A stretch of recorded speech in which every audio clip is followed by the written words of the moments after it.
देश और दुनिया की तमाम छोटी और बड़ी खबरों के लिए हमारे चैनल को सब्सक्राइब करना न भूलें और बेल का बटन जरूर दबाएं। नमस्कार दोस्तों, स्वागत है आपका देश लाइव में और आपके साथ मैं हूं आशिमा त्यागी। दोस्तों, राजनीति में सबसे खतरनाक चीज क्या होती है? विरोध नहीं, विचारों का दोहरापन। एक तरफ मंचों से गोरक्षा का शंखनाद, दूसरी तरफ उसी दौर में मांस निर्यात उद्योग की तेज रफ्तार। 1 मार्च 2026 को प्रकाशित पत्रिका यानी दी कार्बन की रिपोर्ट नागपुर बीफ ने इसी दोहरेपन पर सवाल खड़े किए हैं और केंद्र में है केंद्रीय मंत्री नितिन गडकरी। तो क्या है ये पूरा मामला, क्या है ये पूरा सच, बताऊंगी आपको। लेकिन उससे पहले आप लोगों से अपील, इंसाफ की आवाज को बुलंद करने के लिए और सच्ची पत्रकारिता के लिए हमारा यानी देश लाइव का सहयोग करें। साथ ही डिस्क्रिप्शन में दिए गए लिंक को ओपन कर ज्वाइन बटन दबाकर आप हमसे यानी देश लाइव से सीधा जुड़ सकते हैं दोस्तों चर्चा को आगे बढ़ाते हैं और पूरा सच समझने की कोशिश करते हैं। तो रिपोर्ट के मुताबिक रेंबल एग्रो एंड फूड्स नामक कंपनी के एक ट्रक को रोका गया जिसमें कथित तौर पर बीफ पाया गया। कंपनी का दावा था कि ये भैंस का मांस है, भैंस का, ना कि गाय का। लेकिन मजिस्ट्रेट ने संदेह जताया क्योंकि ट्रक हैदराबाद से मुंबई जा रहा था और स्वास्थ्य प्रमाण पत्र को लेकर गंभीर सवाल उठे।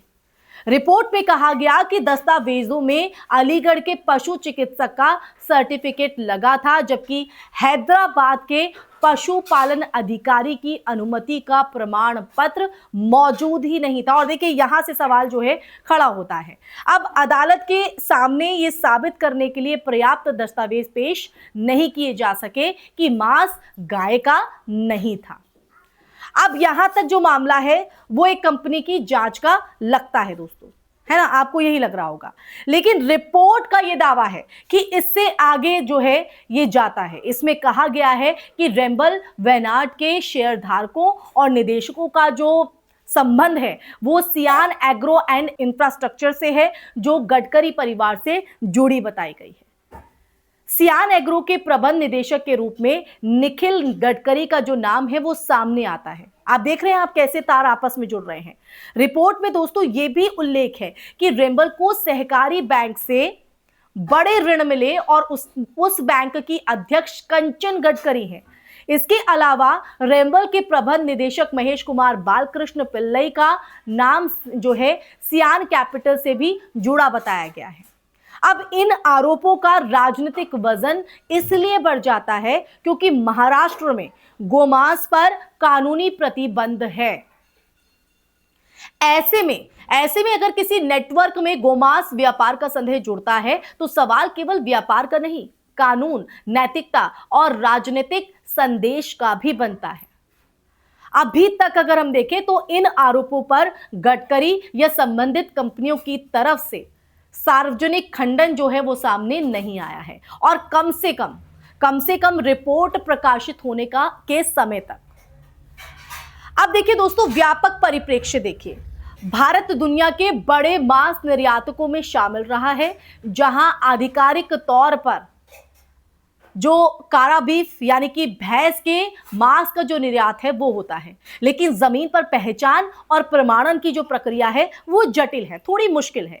राज्यवार कानून जो है वो अलग अलग है। महाराष्ट्र की अगर बात करें तो महाराष्ट्र जैसे राज्यों में प्रतिबंध सख्त है, जबकि पूर्वोत्तर के कई राज्यों में सामाजिक और सांस्कृतिक विविधता की वजह से नियम अलग अलग है।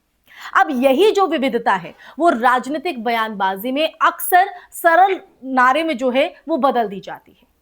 अब देखिए, विरोधाभास जो है वो यहीं से उभरता है। एक तरफ गोरक्षा के नाम पर राजनीति, दूसरी तरफ मांस उद्योग को मिली संरचनात्मक बढ़त, जिसे कभी पिंक रिवॉल्यूशन कहकर भी कहीं ना कहीं आलोचना का विषय बनाया गया है। बीजेपी और संघ से जुड़े कुछ नेताओं जैसे कि राम माधव और मनमोहन वैद्य ने अतीत में यह कहा है कि बीफ को किसी धर्म से ना जोड़ा जाए, या पूर्वोत्तर की जो खान पान परंपराओं की अगर हम बात करें तो उनको भी कहीं ना कहीं समझा जाए, उनको भी ध्यान में रखा जाए। वहीं संघ के सरकार्यवाह दत्तात्रेय हॉसबोले ने एक कार्यक्रम में ये भी कहा था कि संगठन की जो विचारधारा है, उस विचारधारा पर वामपंथी सोच का भी जो प्रभाव है वो रहा है। तो दोस्तों, ये इन बयानों का जो इस्तेमाल है वो आलोचक ये दिखाने के लिए करते हैं कि विचारधारा और जो व्यवहार है, इनके बीच जो रेखाएं हैं वो उतनी सीधी नहीं है जितनी दिखाई जाती है। लेकिन लोकतंत्र में आरोप और निष्कर्ष के बीच की जो दूरी है ना, वो रखनी होती है। एक खोजी रिपोर्ट गंभीर सवाल उठाती है, पर अंतिम सत्य न्यायिक प्रक्रिया और आधिकारिक जांच से ही तय होता है, उससे ही डिसाइड होता है। इसलिए दो बातें साथ साथ समझनी होंगी। पहली ये कि अगर दस्तावेजों और वित्तीय लेन देन के जो नेटवर्क में टकराव या फिर हितों का संघर्ष है तो उसकी निष्पक्ष जांच आवश्यक है। दूसरी ये कि केवल राजनीतिक पसंद नापसंद के आधार पर किसी को दोषी ठहराना भी उचित नहीं है। अब देखिए, असल मुद्दा ये है कि क्या भारत में गाय की जो राजनीति है वो प्रतीक भर बन गई है? क्या कानून का अनुपालन सभी के लिए समान है? और क्या पारदर्शिता इतनी मजबूत है कि सत्ता के शिखर से जुड़े किसी भी व्यक्ति पर लगे आरोपों की निष्पक्ष जांच हो सके?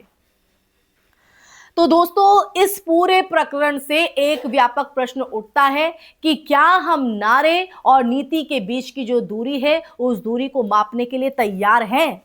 अगर कोई सरकार गोवध पर सख्त रुख का दावा करती है तो उसे यह भी सुनिश्चित करना होगा, यह भी क्लियर करना होगा कि निर्यात, प्रमाणन और बैंकिंग फंडिंग की श्रृंखलाओं में कोई धुंधलापन ना रहे, एक क्लैरिटी रहे, ताकि लोग भी उस क्लैरिटी को अपने अंदर आत्मसात करें और भरोसा कायम कर सकें।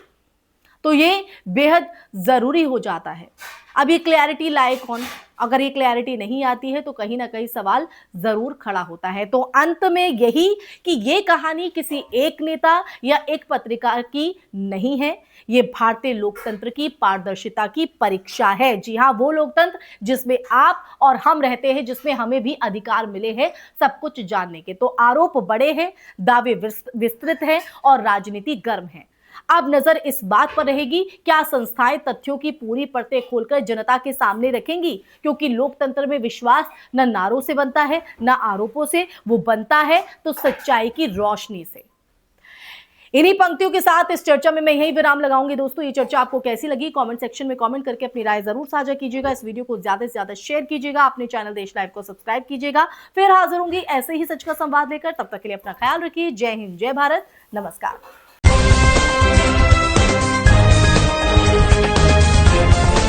देश और दुनिया की तमाम छोटी और बड़ी खबरों के लिए हमारे चैनल को सब्सक्राइब करना न भूलें और बेल का बटन जरूर दबाएं।